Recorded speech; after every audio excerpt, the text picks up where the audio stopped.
இன்றைக்கி நம்ம ஒரு அருமையான ஸ்நாக்ஸ் பண்ண போகிறோம், அதுவும் பாவக்காவை வச்சு பண்ண போகிறோம். இந்த வீடியோக்குள்ளே போகிறதுக்கு முன்னாடி வழக்கம் போல் என்னோடய சேனலுக்கு புதுசாக வர்றவங்க என்னோடய வீடியோக்கு கீழே உள்ள ரெட் கலர் பட்டனை கிளிக் பண்ணிக்கோங்க, பெல் பட்டனையும் கிளிக் பண்ணிக்கோங்க.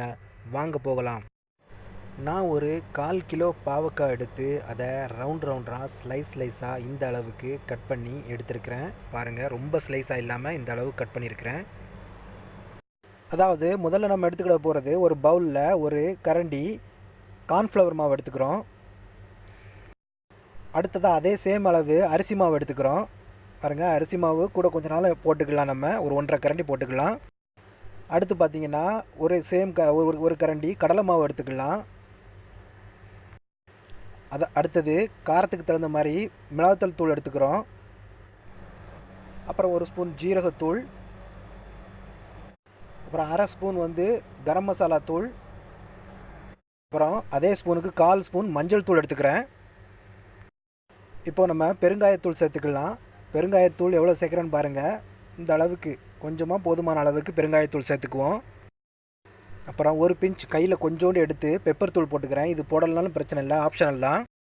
அடுத்து பார்த்திங்கன்னா ஒரு 1/2 டீஸ்பூன் மாத்திரம் சோம்பு சேர்த்துக்கிறேன். இப்போ கடைசியாக தேவையான அளவு உப்பு சேர்த்துக்கிறேன். ஒரு 1/2 டீஸ்பூன் உப்பு சேர்த்துக்கிறேன். இப்போது நான் எல்லாத்தையும் என்ன பண்ண போகிறேன்னா, கையால் நல்லா மிக்ஸ் பண்ணிக்கிறேன். இந்த மாவை, இந்த எல்லா மாவோட கலவையை கையால் நல்லா மிக்ஸ் பண்ணிக்கிறேன். இப்போ இது எல்லாத்தையும் இந்த பவுலில் நல்லா மிக்ஸ் பண்ணியிருக்கிறோம். ஒரு கலவை கிடச்சிருக்கு. அடுத்ததாக என்ன பண்ண போகிறோம்னா, நம்ம ஏற்கனவே வெட்டி வச்சுருந்த பாகற்காயை நம்ம இதில் சேர்த்துக்கிறோம். எல்லாத்தையுமே சேர்த்து மிக்ஸ் பண்ணிக்கிறோம், எல்லா பாவக்காயையும்.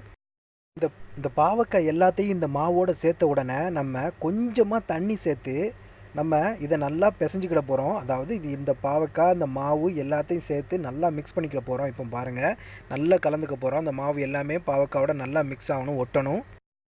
இப்போ பார்த்திங்கன்னா இந்த மாதிரி ஒரு கலவை கிடச்சதோட நம்ம அதில் கொஞ்சமாக ஒரு 3 டீஸ்பூன் அளவுக்கு எண்ணெய் சேர்த்துக்கலாம். எண்ணெய் சேர்த்து மிக்ஸ் பண்ணிக்கலாம், சமையல் எண்ணெய் சேர்த்து. பாருங்கள், இந்த சமயத்தில் உப்பு செக் பண்ணிக்கலாம். நமக்கு எந்த அளவுக்கு ஒரு கலவை கிடச்சிருக்கு பாருங்கள், மிக்ஸியே.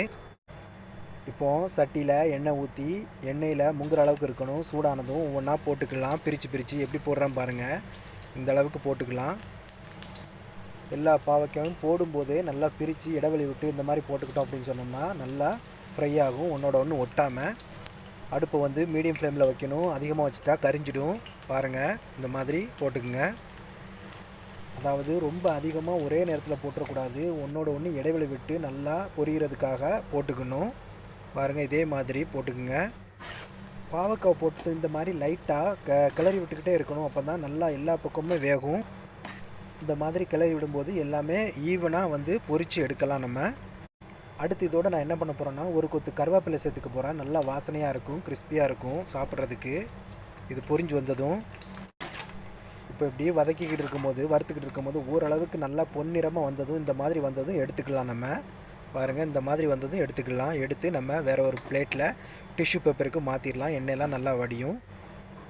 இதுபோல் எல்லாத்தையும் போட்டு எடுத்தோம்னா அருமையான பாவக்காய் ஸ்நாக்ஸு ரெடியாக இருக்கும். இது எல்லா சாதத்துக்கு எல்லாத்துக்குமே வச்சு சாப்பிட்லாம், செம்மையாக இருக்கும். பாருங்கள் எப்படி இருக்குன்னு.